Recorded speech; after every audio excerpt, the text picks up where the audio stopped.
Welcome to Mythic Lore. Let's get started. The trees are listening again. They always do. Their roots remember the rhythm of our hooves, how we tore the soil apart when we danced too hard, too long. They used to call me kindred to Dionysus, a child of revelry, of wine and music and freedom. But freedom comes with a price. When I opened my eyes that first night, the forest was bleeding wine. It dripped from the leaves, sweet and sticky. The mortals had left their offerings, skins of red, figs, honey, sometimes a lamb. I drank it all. I licked the bark clean, and then I heard it, the first flute, my brother playing, my kind waking up.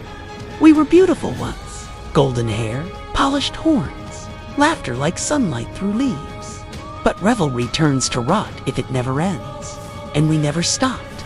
They came to dance with us, the humans. We welcomed them. We showed them how to forget their fears. We filled their heads with wine and rhythm until they forgot their names. And when dawn came, they didn't wake up. The forest doesn't give things back, and neither do I. There was a time I tried to stop. I thought maybe I could go back to what I was meant to be, a companion to the god of wine, a creature of delight. But the hunger, it doesn't fade. It hums behind the ribs.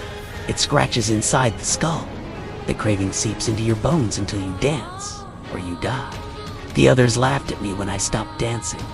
They said I was sick too human. So they played their flutes until my feet bled, and I danced again. That's when I became feral. When the music stopped meaning anything. When I stopped seeing faces and started seeing shapes. Warm shapes, weak ones. The forest was mine. Every shadow, every hidden path, every whisper of the wind belonged to me. I learned to stalk them before they even stepped onto the trail. They smelled like fear and wine and regret. I could hear their hearts beating through the soil, through the roots, through the bark of the trees. And still, I felt loneliness.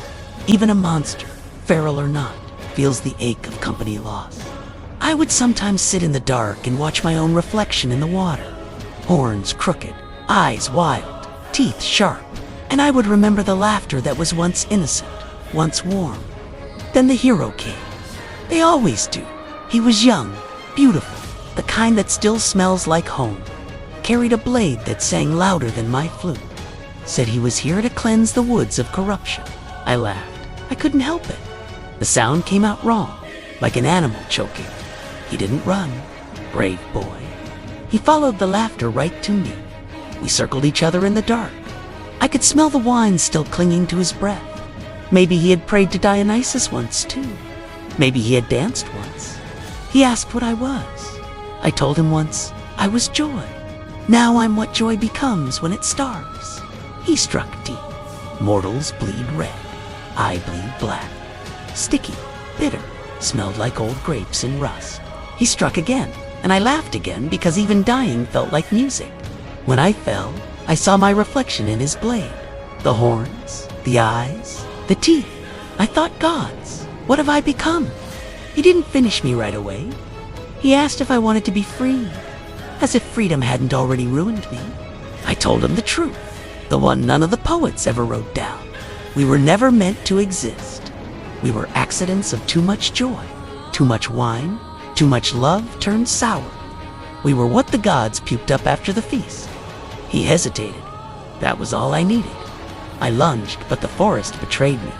My own trees caught my horns, held me still like they'd finally had enough of the noise. He buried the blade in my chest. The music stopped, for the first time in centuries. Silence. They say my bones still hum when the wind passes through them. That if you stand here at dusk, you can hear a flute half played, half screaming. And maybe, if you listen close enough, you'll hear the laughter too. Not cruel anymore, just tired. Funny, isn't it? You mortals spend your lives chasing pleasure, and we lost ours trying to escape it. Sometimes I wonder if the hero really cleansed the woods, or if he just gave us new shadows to haunt. But I wouldn't get too comfortable, because the forest still remembers.